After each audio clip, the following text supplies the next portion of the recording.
ఈనాటి కార్యక్రమానికి అధ్యక్షత వహించినటువంటి సుధాకర్ అన్న గారికి మరియు ఆర్ కృష్ణన్న గారికి మరియు ఇక్కడ వచ్చిన బీసీ నాయకులకు మరియు మీడియా మిత్రులకు ప్రతి ఒక్కరికి పేరు పేరున ధన్యవాదాలు తెలియజేస్తూ ఈరోజు తెలంగాణ రాష్ట్రంలో 42% బీసీ రిజర్వేషన్లు ఒకసారి తెలంగాణ మూవ్మెంట్లో ఏదైతే ప్రత్యేక తెలంగాణ కోసం ఏ విధంగా అయితే కొట్లాడినామో ఈరోజు గౌరవ ముఖ్యమంత్రి వర్యులు కూడా ఢిల్లీ వెళ్ళి ఆయన ప్రత్యేకంగా ధర్నా చేయడం అనేది చాలా వింత విషయము. ఎందుకంటే ఎన్నో రోజుల నుంచి మనము చాలా సందర్భాల్లో చెప్పుకుంటున్నాం 243 D6 ప్రకారంగా మనము స్థానిక సంస్థల రిజర్వేషన్లు అసెంబ్లీలో తీర్మానం చేసిన తర్వాత ఆ ప్రభుత్వానికి ఆ రాష్ట్రానికి చెందిందని చెప్పేసి చెప్పిన తర్వాత కూడా డెడికేషన్ కమిషన్ వేసిర్రు. డెడికేషన్ కమిషన్ వేసిన తర్వాత కూడా వాళ్ళకు రిపేర్డ్ కూడా అందజేయడం జరిగింది.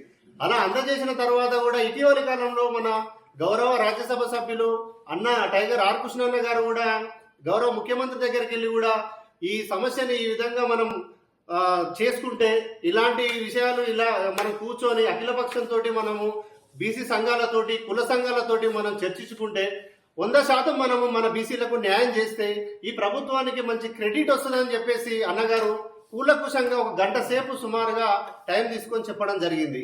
అయినా కానీ వాళ్ళు మీనమేషాలు లెక్క పెడుతూ ఢిల్లీలో మేము ఇండియా వైజ్ గా రాష్ట్రాలతోటి మేము చూపించుకుంటాము, మీడియా పరంగా మేము హైలైట్ అవుతాము, మళ్ళీ వచ్చే ఎన్నికల్లో కూడా మేమే నిలబడతాము, స్థానిక సంస్థలలో కూడా మాదే అధికారం వస్తుందని చెప్పేసి ఏదో మీనమేషాలు లెక్కేస్తున్నారు.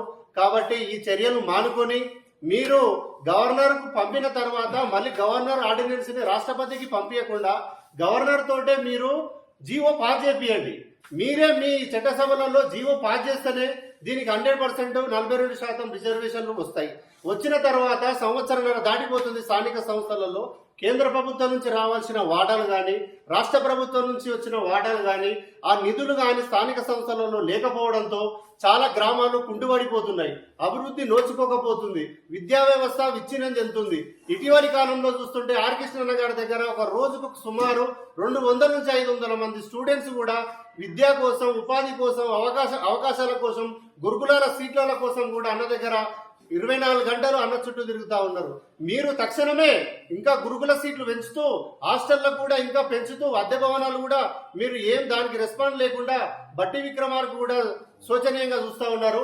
ఇది మాత్రం ఎట్టి పరిస్థితుల్లో మేము వెనుకంజ వేయలేము.